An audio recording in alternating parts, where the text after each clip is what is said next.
அன்பு நண்பர்களே, அனைவருக்கும் அன்னை சமையல் உமாவின் அன்பான வணக்கங்கள். இன்னைக்கு அன்னை சமையல்ல பார்க்க போறது சூப்பரான ஈவினிங் ஸ்நாக்ஸ் ரெசிபி. ஒரு 15 நிமிஷத்துக்குள்ளே நீங்க செஞ்சு முடிச்சிடலாம். ஸ்வீட் அப்போன்னு கூட சொல்லலாம். வாங்க கோதுமை இனிப்பு போண்டா எப்படி செய்யறதுன்னு பார்க்கலாம். முதல்ல வெல்லத்தை கரைச்சிக்கலாங்க. 3/4 கப் வெல்லத்தை சேர்த்துக்கலாம். கொஞ்சமா தண்ணி சேர்த்துக்கலாம். இப்போ வெல்லம் நல்லா கரையிற வரைக்கும் வெயிட் பண்ணலாம். இப்போ வெல்லம் நல்லா கரைஞ்சிருச்சுங்க. பாகுப்பதெல்லாம் வேண்டாம், கரைஞ்சா போதும். இப்போ இதை வடிகட்டி தனியாக எடுத்து வச்சிடலாம். 2 கப் கோதுமை மாவு, 1/4 கப் அரிசி மாவு, 1 டேபிள் ஸ்பூன் ரவை. ரவையும் அரிசி மாவும் சேர்க்கறதுனால போண்டா நல்லா கிறிஸ்பியாக வரும். 2 வாழைப்பழத்தை நல்லா மேஷ் பண்ணி சேர்த்துக்கலாம். வாழைப்பழம் நல்லா பழுத்து இருந்ததுன்னா டேஸ்ட் நல்லாயிருக்கும். அடுத்து 3 ஏலக்காய், தேங்காய் இது மாதிரி சின்ன சின்ன பீசஸாக கட் பண்ணி சேர்த்துக்கலாம்.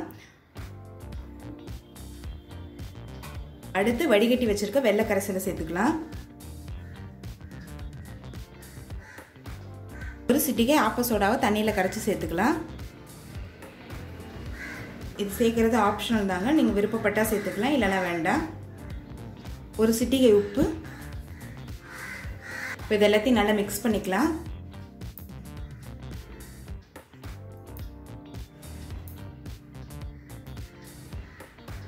இப்போ இது எல்லாத்தையும் நல்லா மிக்ஸ் பண்ணியாச்சு. இப்போ இது கூடவே 1/2 கப் தண்ணி சேர்த்துக்கலாம். ரொம்ப தண்ணி சேர்க்க தேவையில்லை, கொஞ்சமாக சேர்த்தா போதும்.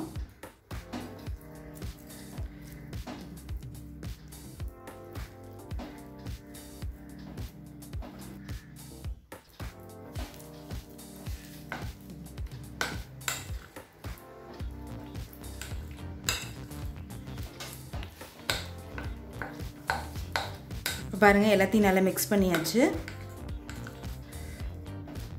கன்சிஸ்டன்சி பார்த்துக்கோங்க. ரொம்ப தண்ணியாகவும் இருக்கக்கூடாது, திக்காகவும் இருக்கக்கூடாது. நம்ம எடுத்து போடுற மாதிரி இருக்கணும். அந்த அளவுக்கு தண்ணி சேர்த்துக்கோங்க. இப்போ போண்டா போட ஆரம்பிச்சிடலாம். இப்போ எண்ணெய் நல்லா சூடாகிடுச்சு, நம்ம போண்டா போட ஆரம்பிச்சிடலாம்.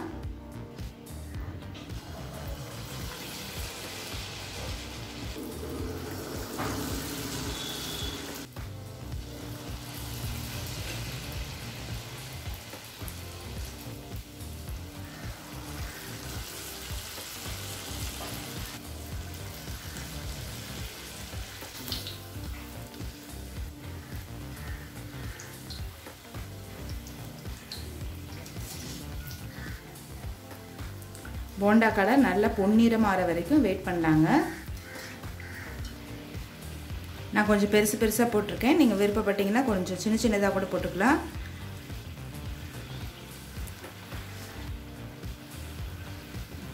போண்டா கலர் பார்த்தீங்கன்னா நல்லா மாறி இருக்கு. இப்போ இனிப்பு போண்டா ரெடி ஆகிடுச்சுங்க. சர்வ் பண்ணிடலாம். இப்போ சுவையான கோதுமை இனிப்பு போண்டா ரெடி ஆகிடுச்சுங்க. ரெசிபியை ட்ரை பண்ணி பாருங்கள், கண்டிப்பாக உங்களுக்கே பிடிக்கும். ரெசிபி பிடிச்சிருந்ததுன்னா வீடியோவை லைக் பண்ணுங்கள், கமெண்ட் பண்ணுங்கள், ஷேர் பண்ணுங்கள். இது வரைக்கும் அன்னை சமையல் சேனலை சப்ஸ்கிரைப் பண்ணலைன்னா சப்ஸ்கிரைப் பண்ணுங்கள். தேங்க்யூ.